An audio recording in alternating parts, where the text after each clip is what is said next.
अहिलेको खास गरी सरकारको नेतृत्वमा रहेका र इभन पार्टीकै नेतृत्वमा रहेकाहरू पनि प्रश्न सुन्ने प्लेटफर्मबाट त अलि टाढा गइरहेका छन् नि, होइन र? लोकतन्त्रको मूलभूत आधार अथवा यसको आत्मा भनेको नै प्रश्न हो होइन।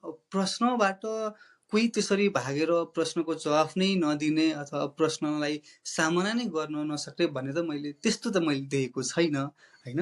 त पार्टीका आफ्ना सरकारका आफ्ना च्यानलहरू छन्, ती मार्फत उहाँहरू मार्फत त्यो प्रश्नका जवाफहरू उत्तरहरू आइरहेका छन्। प्रश्न नै छोडेर भाग्ने भन्ने चाहिँ मैले चाहिँ मेरो आँखाबाट मैले देखेको छैन।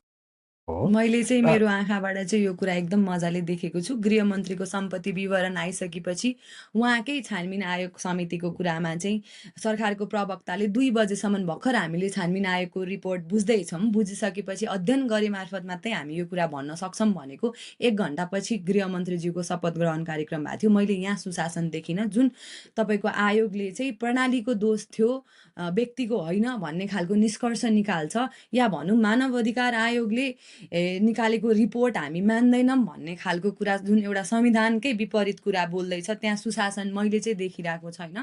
या भ्रष्टाचारकै कुरामा कुरा गर्दाखेरि चाहिँ राष्ट्रिय स्वतन्त्र पार्टीमा आउनुभन्दा अगाडि नैदेखि भ्रष्टाचारमा इङ्गेज भएका व्यक्तिहरू पनि यहाँ वासिङ मेसिन जसरी फिल्टर भएर आएका व्यक्तिहरू पनि छन्। सायद कसैको औरा फार्मिङले यो कुरा गलत देखाउँदै गर्दाखेरि यो गलत हुन्छ भन्ने, या उहाँहरू प्रश्नबाट भाग्नुहुन्न भन्ने कुरा म मान्दिनँ। किनभने हिजो पनि दृष्टिबिनहरू जब पुग्नु भएको थियो राष्ट्रिय स्वतन्त्र पार्टीमा, आँखा देख्नुहुन्न नै भनेर आँखै अगाडिबाट जसरी निस्केर रवि लामिछाने भाग्नुभयो, त्यो क्रममा देखेको छु। या रन्जु दर्शनालाई सुकुम्बासी बस्तीको बेलामा हामीले अप्रोच गर्दा प्रश्नबाट भागेर हामी त अहिले आफै सरकार भइसक्यौँ भन्ने दम्बकारी उत्तरको हामी साँची बसेको छौँ भनौँ। या अहिलेको काममा नीति निर्माणको प्रोसेस गर्दै जाँदाखेरि माइती घरमा विगत चैतको 15 गतेदेखि अहिलेसम्म पनि त्यहीँ पीडित भएर बस्नु परेका मानव अधिकार हनन भएका व्यक्तिहरू हुन्, या महिला अधिकार हनन भएका व्यक्तिहरू हुन्, सामाजिक शोषण भएका व्यक्तिहरूलाई चाहिँ एउटा प्रश्न सोध्न पाउनुपर्छ लोकतन्त्रमा भन्ने, तर प्रश्न सोद्धाखेरि राष्ट्रिय स्वतन्त्र पार्टीका